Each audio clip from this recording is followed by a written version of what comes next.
سينما سمري كابيزي رابيزي حيلنا للنار فلتت عبوز دستا صحاب سنيت رفتا نخسر النهار سينما سمري سلام كميك أنيكم كبرات عزبتي سينما سمرن لهم سوون استدالو زينات سبورت نهون مكتالكم بخبريع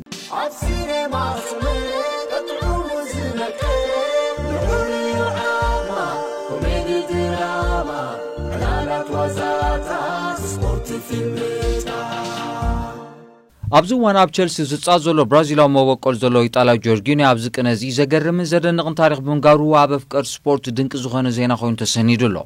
زي إيطالياوي أبي جيزين سنتو جميرو نابزن كبتصح بزازرون صو مدرخي حالفهم جورجينيو أب برازيل كلو دعسو 4 عامات أبزو نبرو الجيزي أبزو با سانتا كاترينا بتركبي إمبيتو باز زتوالت كتما ناي براسك زتوالت كتما نابتركب ناي كوعسو غرا كادامنك مهار ناي بروفيشنال عدل ترخبيلو مريحوم أبتا بيت تمرتو غينو خا جورجينيو مسكالوت حمسا مزانو كبير زغونة تمرتو كقسمن كلو زي مبالينا خا ناي نغونا يمشتن كيعرف يزو مهار نيورن مبالي خون أبتا كادام خان سلسة معالتا زغون مقبخ يتغيري زمقب نيروم نتحدو وانا في قطون أبتا كادام زمتصت ولاديتو انبزاد ما أقريمات فتامم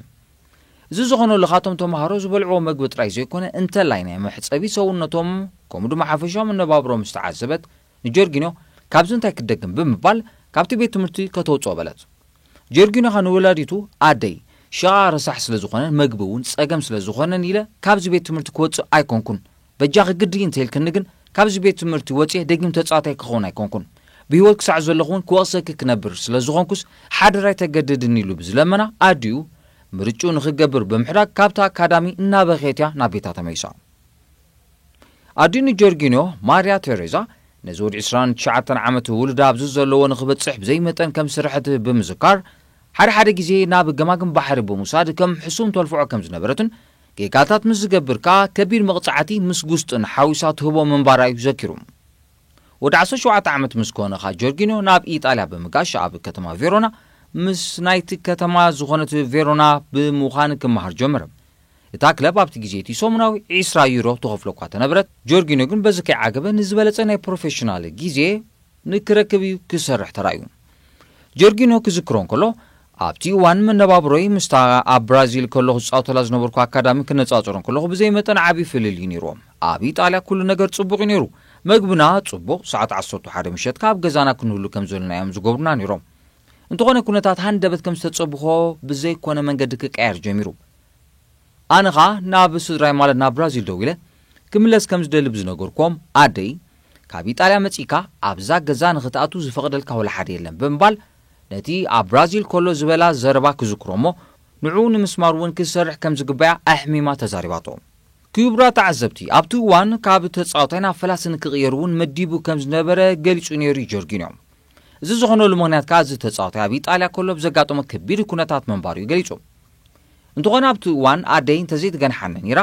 ኣብዚ እዋን ኣነ ዕውት ዝኾነ ናይ ጾታ ዘመን ክሕልፍ ኣይምኻልኩን ክብል እዩ ተዛሪቡ ዘሎ ጆርጊንዮ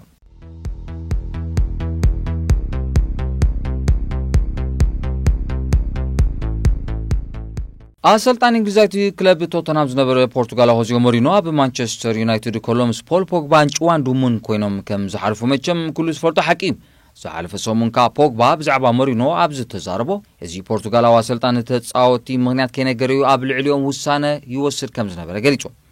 ፖግባ ንሁሉ አሰልጣኝ ሶልሻየር ምስ ሞሪኖ ብምውዳር ኦሌ አንጻር ተጻወቲ ኣይትንስንዩ ርግጽ ዘይክመርጸካውን ይኽእል ግን ከም ናይ ሞሪኖ ናሓዋሪ ኮነን ኣብ ወንበር ተቀየርቲ ኮፍ زفردك كبل قبل علم مورينو زصنحو ألوخ أوتيوام مورينو ኣብ 2018 ንፖግባ ካብ ምክትል ሓለቓነት ናይ ታክለብ ድሕሪ ምእላዩ ድሕሪ ሓደ ወርሒ ክልቲኦም ኣብ ዋን ልምምና ሜዳ ተባይሶም ከም ዝነበሩ ኣብ ዓይን ካሜራ ዝተሰነደ ሓቂ እዚ ፈረንሳዊ ሓደ መዓልቲ ምስ ሞሪኖ ጽቡቕ ከም ዝነበረ ብድሕሪ ግን እንታይ ረኺቦ ብዘይፈልጠሉ ምኽንያት ንጽብዒቱ ምስ ዝምድኑ ከም ዝበተኸ ገሊጾም ሞሪኖ ብዛዕባ እዚ መልሲ ንክብ ብማዕከና ዜና ምስተሓተተ ፖግባን ዝተዛረቦ ነገር ከም ዘይገድሶ ብምጋርዩ መልሲ ክህብ ዝሓንገደ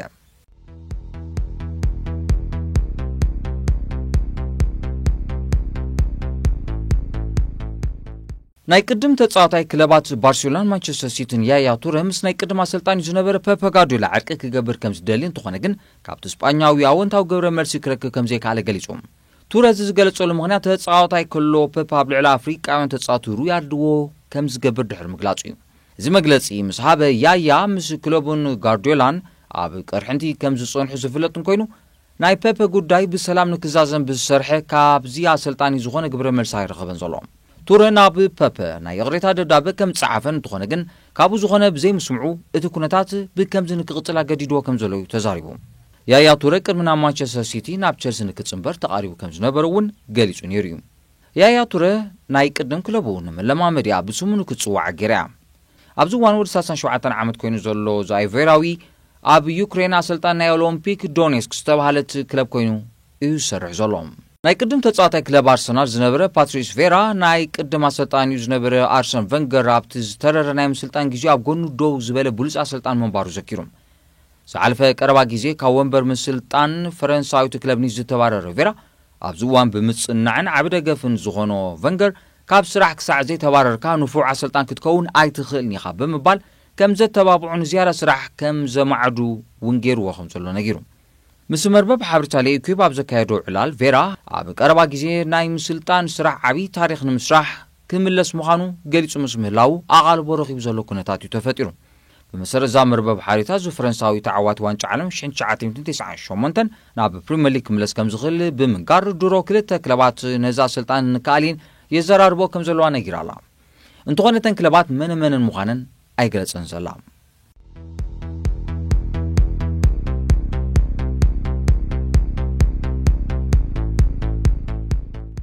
ወዲ 35 ዓመት ናይ ቅድም ተኸላኻሊ እንግሊዛዊት ክለብ ማንቸስተር ዩናይትድ ዝነበረ ናብ ዝዋን ምስ ኢጣልያዊት ክለብ ሮማ ዝጻወት ዘሎ ክሪስ ስሞሊን ኣብ ዝሓለፈ ሰሙን መንበሪ ቤቱ ብረት ብዝሓዙ ሰረቕቲ ተወሪሩ እቶም ሰረቕቲ ናብቲ ቤት ብዝኣተዉ ኸኣ ንክሪስ ምስ በዓልቲ ቤቱን ውሉዱን ድሕሪ መሓዝ ኣብ ኢዱ ዘለዎ ዘበለ ክህቦም ሓቲቶሞም ብዘይካዝ እውን እቶም ሰረቕቲ ኣብቲ ቤት ንዝነበረ ክቡር ስልማትን ካልእን ክወስዱ ከለዉ ነቲ መጉዳእቱ ምሕዋይ ዝርከብ ዘሎ ስሞሊንካ ዝገረፍሉ ከም ዘይነበሩ ማዕከን ሓበሬታ ጋዜጣ ዴሊ ስፖርት ኣብ ገጻታ ኣስፊራ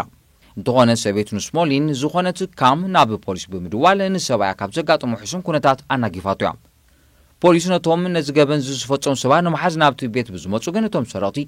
ድሮ ተሰዊሮም እዮም ነይሮም እንተኾነ እዞም ፖሊስ ነዞም ወርቂ ኢዶም ንምርካብ ጻዕርታት ይገብሩ ከም ዘለዉ ግን ጋዜጣ ዴሊ ስፖርት ወሲኻ ገሊጻ ኣላ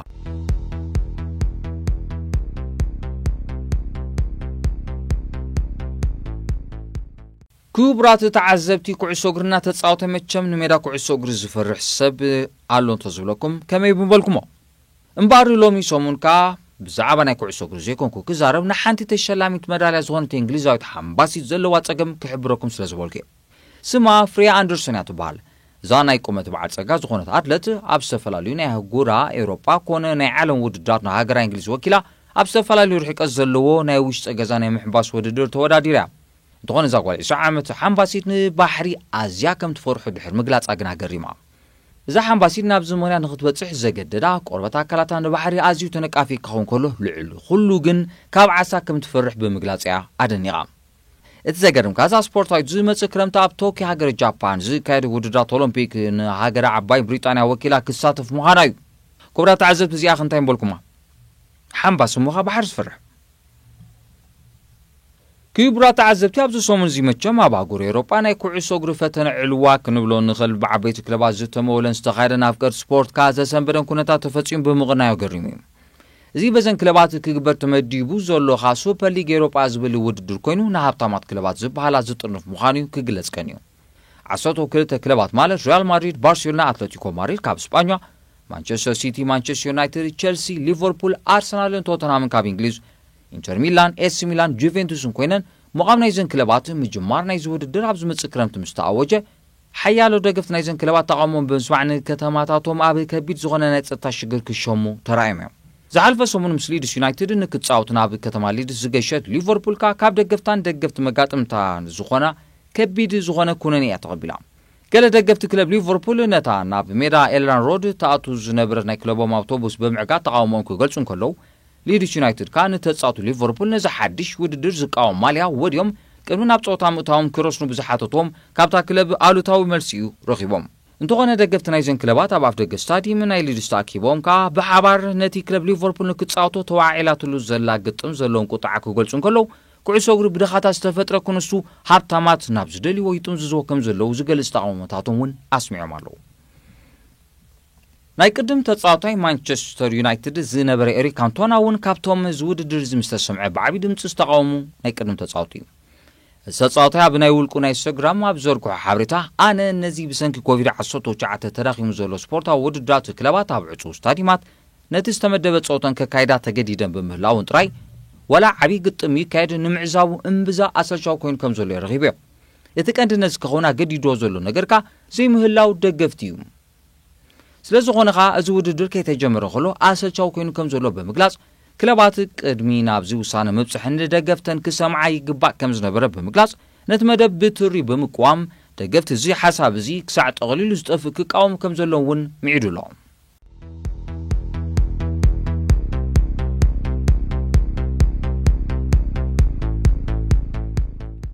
ፖርቱጋላዊ ኣሰልጣኒ እንግሊዛዊት ክለብ ቶተንሃም ሆዜ ሞሪኖ ኣብዚ ሰሙን እዚ ከም ዝተባረረ መቸም ኩልና ኣፍቀር ስፖርት ዝተኸታተልኒ ሓቂ እዩ እዚ ፖርቱጋላዊ ካብ ቶተንሃም 20 ሚልዮን ፓውንድ ካሕሳ ተቐቢሉ ተፋንዩ እንተኾነ ግን እዚ ብስፔሻል ዋን ዝፍለጥ ሞሪኖ ካብ ናይ ምስልጣን ዓለም ክዕርፍ መደብ ከም ዘይብሉ እዩ ገሊጹ ዘሎ እዚ ዝገለጸሉ ኸዓ እቲ ኣሰልጣኒ ካብ ክለቡ ድሕሪ ምስ ጓጉ ንብረቱ ጠቕሊሉ ናብ ቤቱ ዘምርሓሉ ኣብ ዝነበረ እዋን ብጋዜጠኛታት ድሕሪ ዝቐረበሉ ሕቶ እዩ ወደ 58 ዓመት ሞሪኖ ኣብዚ ግዜ እዚ ናብ ጁቬንቱስ ከምርሕ ከም ዝኽእል ይንገረሉ እኳ እንተሎ ንሃገራዊት ጋንታ ፖርቱጋል እውን ክዕለም ከም ዝኽእል እውን ይዝረበሉ እዩ ክለብ ፖርቶ እውን ነቲ ኣብ ዓመት 2004 ንጽዋዕ ሻምፒዮንስ ሊግ ኤውሮጳ ንኽትዕወተላ ዘኸላ ኣሰልጣንያ ደጊማ ክትራኸቦ መደብ ከም ዘለዋ እዩ ዝንገር መስራቲ ስፖቲፋይ ዳንኤል ኤክ ነታ ኣብዚ እዋን እዚ ደረጃ እንቆልቂሉ ዘሎ ክለብ ኣርሰናል ክዕድጋ ከም ዝደሊ ብምግላጹ ነታ ኣብዚ እዋን እዚ ነዛ ክለብ ዝውንን ስታን ኮርኔኪ ወንበሩ ንክሓድግ ተደጋጋሚ ተቃውሞ ዝገብሩ ዘሎ ደገፍቲ ናይ ክለብ ጥዑም ብስራት ኮይኑሎም ዳንኤል ኤክ ኣብዚ እዋን ወናኒ 4.7 ቢልዮን ፓውንድ ኮይኑ ዝወዲ 38 ዓመት ነዛ ክለብ ካብ ስድራ ቤት ኮርኔኪ ምስ ዝዕድጋኻ ናብ ፍሉይ ዝኾነ ደረጃ ንኽትበጽሕ ክሰርሕ ምዃኑ ይገሊጹላ ዘሎ ዝሽወደናዊ ኣብ ናይ ውልቁ ናይ ትዊተር መርበብ ሓበሬታ ኣብ ዝለጠፎ ጽሑፍ ካብ ንስነተይ ከለኹ ደጋፊ ናይዛ ክለብ ነይሮም ስድራ ቤት ኮርኔኪኻ ነዛ ክለብ ክሸጥዋ ምስ ዝደልዩ ቆቢዐይ ናብ ላዕሊ ደርቤ እናተፈሳኩ ዝዕድጋ ክብል ተዛሪቡ ኣሎ ሃየበሉ ደገፍቲ ኣርሰናል ነዛ ክለብ መን ተዓደጋ ይሓይሽ ዳንጎተ ወይስ ዳንኤል ክቡራ ተዓዘብቲ መቸም መርዓ ቆፂርካ ፋሕ ክብለካ ወይ ድማ ንካል መዓልቲ ከተሰጋግሮ ካብዚ ዝኽብር ኩነታት የለን እንግሊዛዊ ሓላው ልዳቱ ክለብ ኤቨርተን ጆርዳን ፒክፎርድ ኻ ምስታ ካብ ግዜ ንእስነቱ ጀሚራ ፍቃይቱ ዝጸንሐት ሜጋን ዳቪሶን ዝተባለት ሕጺቱ ኣብ ማልዲቭስ ከካይዶ መዲቡ ዝነበረ ናይ መርዓ ጽምብሉ ብሰንኪ ኮቪድ-19 ኣብ እንግሊዝ ጸኒዑ ዘሎ ናይ መገሻ እገዳታት ንካልእ እዋን ኣሰጋጊርዎ እዚ እንግሊዛዊ እዚ ናይ መርዓ መደብ ንካልኣይ ግዜ እዩ ናብ ካልእ እዋን ክሰጋገራ ገዲሮ ዘሎ ሕማም ኮቪድ-19 እዩ እዞም ፍቑራት ኣብዚ እዋን ኣርሎ ዝተባለ ውሉድ ዘለዎም ኮይኖም ንማዓስ እዋንዮም ክምርዓው ግን ዝተፈልጠ ነገር የለን ኣቤት ሓንታ ኸመይ ዝበሎ ተካል እዋን ይናርኪብና ደቀይ በቃ መርዓ ዘይፈጽም ርጉም ሕማም ናይ 2018-19 ዓመተ ስፖርት ዕውቲ ፕሪምየር ሊግ ዝኾነት ወልቭስ ምዃና ኣብዚ ሰሙን እዚ ብምቕላድ ገሊጻላ ክለብ እዛ ክለብ ነዚ ገለጸትሉ ምኽንያት ከዓ ኣብዚ ሓድሽ ውድድር ዝኣተወት ክለብ ማንቸስተር ሲቲን ካልኦት 5 ክለባትን ካብ ቀዳማይ ክሳብ ሻሻይ ዘሎ ደረጃ ሒዘን ክዛዝማ ንሳግ ንሻውዓይ ተርታ ሒዛ ስለ ዝፈጸመት እተን ክለባት ካብዚ ውድድር ማለት ናይ ፕሪምየር ሊግ ብምሕቃቕ ነቲ ጽዋዕ ንሳ ከም ተዓወተትሉ ኣብ ናታ ናይ ማሕበራዊ መራኸቢታት ገጻታት ብምልጣፍ እዩ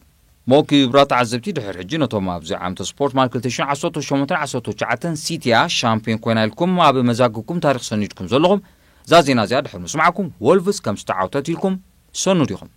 እስከ ኣብዛ ጉዳይ ከኽንዘራርብ ሱፐር ሊግ ኤውሮጳ እንተጀመረ ከመይ ትርእይዎ ምስ ፕሪምየር ሊግ ወላ ሻምፒዮንስ ሊግ ብምዝማድ